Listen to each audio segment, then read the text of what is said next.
அனாவசியமா அரசியல் பேசாதே. டீ சாப்பிடுற இடத்துல கட்சி தெரியாத புயல்கள்லாம் கட்சியை பத்தி பேச ஆரம்பிச்சுட்டாயா?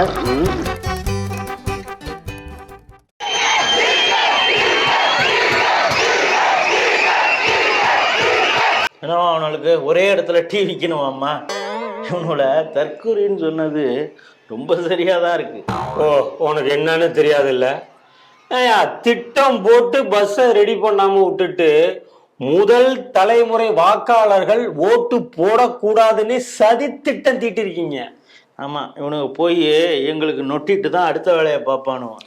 அது சரி பங்கு, இந்த தேர்தல் பிரச்சாரத்துல கண்டிப்பா தோத்துறோன்னு தெரிஞ்சு கேண்டிடேட் சில பேர் அப்படியே அழுது புலம்பி நடிச்சிருக்காங்க. யார் யாது எங்களுக்கே டஃப் கொடுக்கறது? உங்க கட்சியை விட்டா வேற யார் இருக்கா டஃப் கொடுக்கறதுக்கு?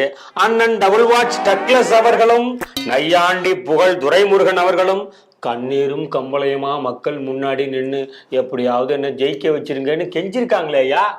அது மட்டுமா, ஓட்டு போட போன அண்ணன் டபுள் வாட்ச் டக்ளஸ் இவர் ஓட்டு போட தான் வந்திருக்காரா இல்ல வேற எதுக்காவது வந்திருக்காரான்னு அங்க உள்ளவங்களாம் அப்படி ஒரு பார்வை பார்த்திருக்காங்க. ஏன்னா கையில 2 முழம் மல்லிகைப்பூ சுத்திட்டு போயிருக்காருயா. இதெல்லாம் வக்கனையா பேசு. நீ இந்த ஆத்துறிய உன்னுடைய ஜனநாயக கடமையை ஆத்துனியா? நீங்க தான் பஸ் விடாம இப்படி அநியாயம் பண்ணிட்டீங்களே, நான்லாம் எப்படி ஊருக்கு போய் ஓட்டு போடுறது? ஆஹா, பஸ்ஸை விட்டுருந்தாலும் இவர் அப்படியே ஆத்திருப்பாரு.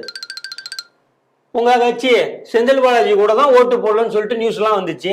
ஐயோ, அவருக்கு கொங்கு மண்டலத்தையே நாங்க கொடுத்துருக்கோம்.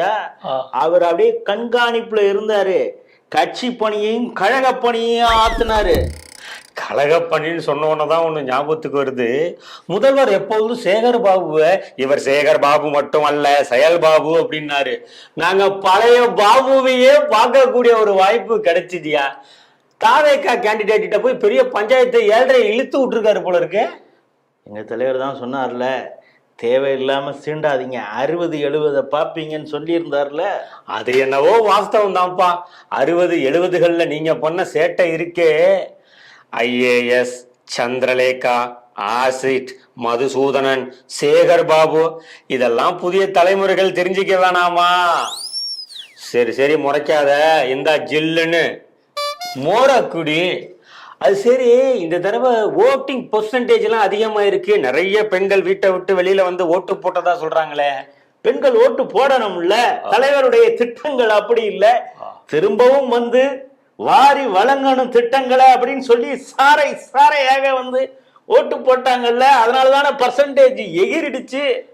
ஏன் பங்கு, எனக்கு வந்த நியூஸ் என்னன்னா, சொந்த காசுல செலவு பண்ணி அவன் ஊருக்கு வந்து இனி எக்காரணம் கொண்டு இந்த ஆட்சி வந்துடக்கூடாதுன்னு 3-4 தலைமுறைக்கு ஓட்டு போடாதவன்லாம் இப்ப வந்து ஓட்டு போட்டு போயிருக்கான் அப்படின்னு ஒரு சர்வே சொல்லுது. ஒரு ஓசில ஒரு மோரை கொடுத்துட்டு என்னென்ன பேச்சு பேசுறான். பஸ் கண்டக்டர் விசில் அடிச்சாலே இவங்களுக்கு 4ஆம் தேதி வரைக்கும் சங்கு ஊதுற மாதிரி தான் இருக்கும்.